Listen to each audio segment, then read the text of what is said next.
నటరత్న ఎన్టీఆర్ నటించిన పాతాళ భైరవి చిత్రంలో టీజీ కమలాదేవి హరికథా గానం చేస్తూ ఇతిహాసం విన్నారా, ఆ అతి సహవాసులే ఉన్నారా అన్నప్పుడు ప్రేక్షకుల్లోంచి ఓ ఉంగరాల జుట్టు యువకుడు లేచి ఉన్నాడు ఉన్నాడు మా తోటరాముడు ఉన్నాడు అని బదులు చెబుతాడు.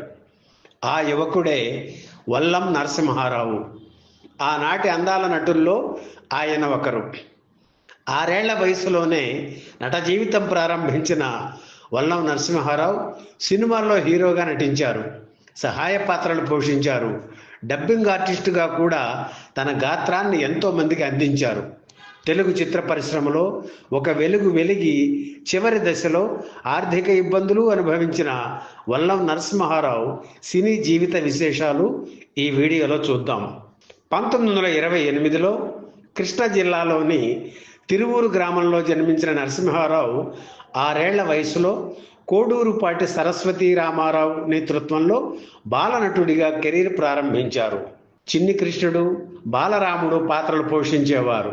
కొంచెం ఎదిగిన తరువాత కోడూరి అచ్చయ్య దర్శకత్వంలో శుంకర రాసిన ముందడుగు నాటకంలో హీరోయిన్ విమల పాత్ర పోషించి అందరి ప్రశంసలు అందుకున్నారు. ప్రజానాట్య మండలి ఆధ్వర్యంలో డాక్టర్ గరికపాటి రాజారావు దర్శకత్వం వహించిన మా భూమి, అల్లూరు సీతారామరాజు నాటకాల్లో ప్రధాన భూమికలు పోషించారు వల్లం నరసింహారావు. 2వ ప్రపంచ యుద్ధ సమయంలో బెంగాల్లో సంభవించిన కరువు పరిస్థితిని వర్ణిస్తూ శుంకర వీరభద్రరావు రాసిన ప్రళయము పుట్టెన్ వంగదేశమున అనే పాటను వల్లం నరసింహారావు పాడుతుంటే జనం కన్నీరు పెట్టుకుని విరాళాలు ఇచ్చేవారు. ప్రజా సమస్యలపై జనంలో వచ్చిన కదలికలను గమనించిన వల్లం కమ్యూనిస్టు పార్టీ ఆశయాల పట్ల ఆకర్షితులయ్యారు. వితంతు పునర్వివాహం, కుల సమస్యల్ని ఇతివృత్తంగా తీసుకుని రాసిన అపనింద నాటకం కూడా ఆయనకు ఎంతో మంచి పేరు తెచ్చింది. ప్రభుత్వ నిషేధానికి గురైన మా భూమి నాటకం వల్లం నరసింహారావు పేరుని కీర్తి శిఖరాలకు చేర్చింది. కమ్యూనిస్టు పార్టీపై నిషేధం విధించిన తరువాత వల్లం నరసింహారావు చిత్ర పరిశ్రమలోకి ప్రవేశించారు. తాతినేని ప్రకాశరావు ప్రోత్సాహంతో విజయ సంస్థలో నెలసరి జీతానికి చేరారు.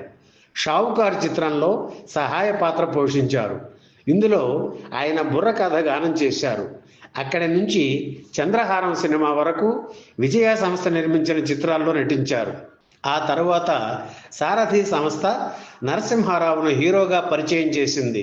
తాపీ చాణక్యను దర్శకుడిగా పరిచయం చేస్తూ నిర్మించిన అంతా మనవాళ్లే చిత్రంలో వల్లం నరసింహారావు, కృష్ణకుమారి జంటగా నటించారు. అలాగే మా గోపి చిత్రంలో ఆయన సరసన జమున నటించారు. ప్రపంచం చిత్రంలో వల్లం నరసింహారావు, షావుకారి జానకి ఓ జంట. అక్కినేని నటించిన రోజులు మారాయి చిత్రంలో నరసింహారావు సెకండ్ హీరో. ఎన్టీఆర్ నటించిన కలసి ఉంటే కలదు సుఖం, ఆత్మబంధువు చిత్రాల్లో కూడా కీలక పాత్రలు పోషించారు. సినిమాలతో బిజీగా ఉన్న నాటక రంగాన్ని నరసింహారావు మరిచిపోలేదు. హాస్య నటుడు పద్మనాభంతో కలిసి రేఖ అండ్ మురళి ఆర్ట్స్ సంస్థను నెలకొల్పారు నరసింహారావు. ఇందులో రేఖ ఆయన కూతురి పేరు, మురళి పద్మనాభం కొడుకు పేరు. ఈ సంస్థ పేరుతో శాంతి నివాసం, శ్రీకాళహస్తి మహాత్మ్యం, చింతామణి తదితర నాటకాలు ప్రదర్శించారు. తరువాత ఇదే బ్యానర్పై పద్మనాభం చిత్ర నిర్మాణం కొనసాగించారు. ఎన్టీఆర్, సావిత్రి జంటగా పద్మనాభం తీసిన తొలి చిత్రం దేవతలో నరసింహారావు సావిత్రి ప్రేమికుడిగా నటించారు. ఎన్నో చిత్రాల్లో సాంఘిక పాత్రలు పోషించిన నరసింహారావు భక్త అంబరీష, సంపూర్ణ రామాయణం చిత్రాల్లో నారదుడిగా నటించడం చెప్పుకోదగ్గ విశేషం. కేవలం నటనకే పరిమితం కాకుండా డబ్బింగ్ కళలోనూ వల్లం రాణించారు. తొలి తెలుగు డబ్బింగ్ చిత్రం ఆహుతిలో విలన్ పాత్రధారికి ఆయన డబ్బింగ్ చెప్పారు.